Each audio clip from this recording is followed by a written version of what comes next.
அன்பிற்கினிய செம்மொழி சிற்பி நண்பர்களுக்கு வணக்கம். இன்றைய பதிவில் நாம் காண இருப்பது திருக்குறளின் தனித்தன்மைகள்.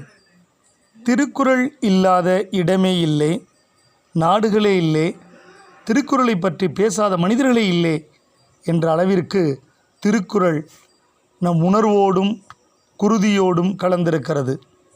அத்தகைய திருக்குறளின் தனித்தன்மைகள் 10 மட்டும் இப்பதிவில் காண இருக்கிறோம். தமிழ் மறை என்று போற்றக்கூடிய திருக்குறளில் தனித்தன்மைகள்தான் இப்பதிவில் வெளிவர இருக்கின்றன.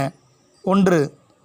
திருக்குறளில் தமிழ் என்ற சொல் பயன்படுத்தப்படவில்லை. திருக்குறளில் தமிழ் என்ற சொல் பயன்படுத்தப்படவில்லை.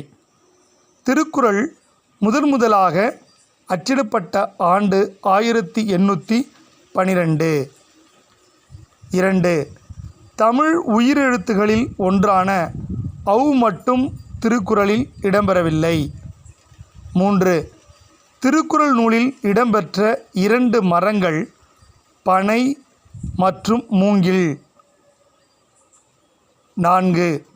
திருக்குறளில் 9 என்ற எண் இடம்பெறவில்லை. அதே சமயம் 7 என்ற எண் 8 குறள்களில் இடம்பெற்றுள்ளது. 5. திருவள்ளுவர் திருக்குறளில் பாடியிருக்கும் ஒரே விதை குன்றின் மணி. 6. திருக்குறள் இதுவரை 80 மொழிகளில் மொழிபெயர்ப்பு செய்யப்பட்டுள்ளது.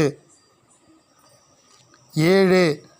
திருக்குறளில் அதிகம் பயன்படுத்தப்பட்ட ஓர் எழுத்து நீ. 1705 இடங்களில் பயன்படுத்தப்பட்டிருக்கிறது. 9. திருக்குறளில் ஒரு சொல் அதிக அளவில் அதே குறளில் வருவது பற்று என்ற சொல் 6 முறை வந்துள்ளது. 10. திருக்குறளுக்கு முதலில் உரை எழுதியவர் மணக்குடவர். இது போன்ற எத்தனையோ தனித்தன்மைகளையும் சிறப்புகளையும் பெற்று இருப்பதுதான் திருக்குறள். அந்த திருக்குறளை நம் வாழ்வில் பின்பற்றி வாழ்வோமாக. நன்றி, வணக்கம்.